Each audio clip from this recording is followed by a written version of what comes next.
حضرت یوسف علیہ السلام کی خوشبو کنعان تک پہنچی۔ حضرت یعقوب کو خوشبو کا احساس ہوا۔ بیٹوں سے کہا، مجھے یوسف کی خوشبو محسوس ہو رہی ہے۔ بیٹوں نے کہا، آپ پرانی باتیں رٹے جاتے ہیں۔ اتنے میں خوشخبری دینے والا آیا اور کرتا حضرت یعقوب علیہ السلام کے چہرے پر ڈال دیا۔ ڈالنا تھا کہ آنکھیں روشن ہو گئیں۔ حضرت یعقوب علیہ السلام نے کہا، دیکھو میں تم سے جو کہتا تھا سچ ہوا کہ نہیں؟ تم میرا مذاق اڑاتے تھے۔ میں کہتا تھا کہ مجھے تم سے زیادہ علم ہے۔ ہاں بابا جان، بے شک ہم سے خطا ہوئی، آپ ہماری خطاؤں کی رب العزت سے معافی مانگیے۔ حضرت یعقوب علیہ السلام نے کہا، میں اپنے پروردگار سے تمہارے لیے بخشش کی دعا کروں گا، وہ بخشنے والا مہربان ہے۔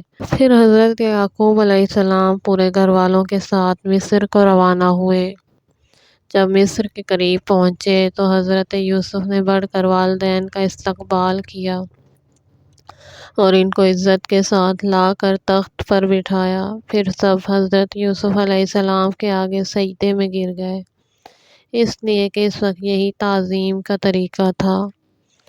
اس وقت حضرت یوسف علیہ السلام کو اپنا خواب یاد آ گیا۔ کہا، بابا جان، میں نے بچپن میں جو خواب دیکھا تھا کہ 11 تارے، چاند اور سورج مجھ کو سجدہ کرتے ہیں، آج اس کی تعبیر ظاہر ہو گئی۔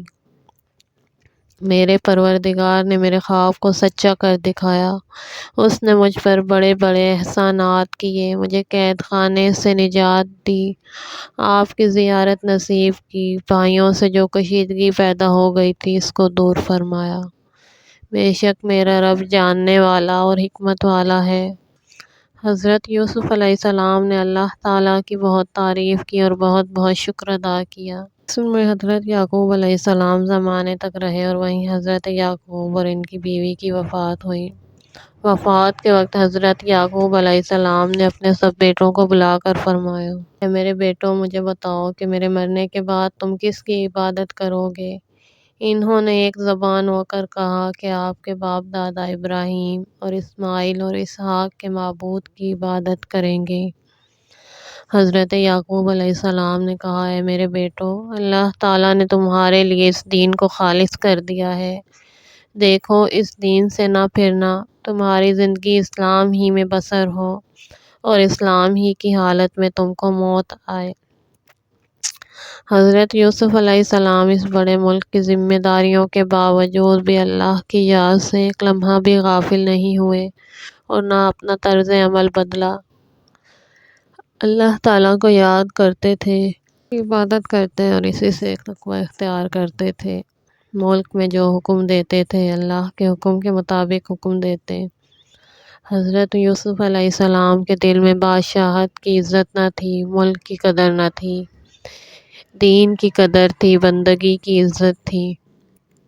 حضرت یوسف علیہ السلام کو اس کی تمنا نہ تھی کہ ہم بادشاہ کی موت مریں اور قیامت میں بادشاہوں کے ساتھ حشر ہو۔ وہ چاہتے تھے کہ اللہ کے غلاموں کی موت مریں اور قیامت میں نیک بندوں کے ساتھ حشر ہو۔ حضرت یوسف علیہ السلام نے اپنے پروردگار سے دعا کی، اے آسمان زمین کے پیدا کرنے والے، تو دونوں جہاں میں میرا کارساز ہے، میرا خاتمہ اسلام پر کرنا اور مجھے اپنے نیک بندوں میں شامل کرنا۔ تو نے مجھ پر بڑے بڑے انعامات اور احسانات کیے، مجھے علم و حکمت و نبوت سے سرفراز فرمایا، ملک کی بادشاہت عطا فرمائی، اب میری یہ دعا بھی قبول فرما۔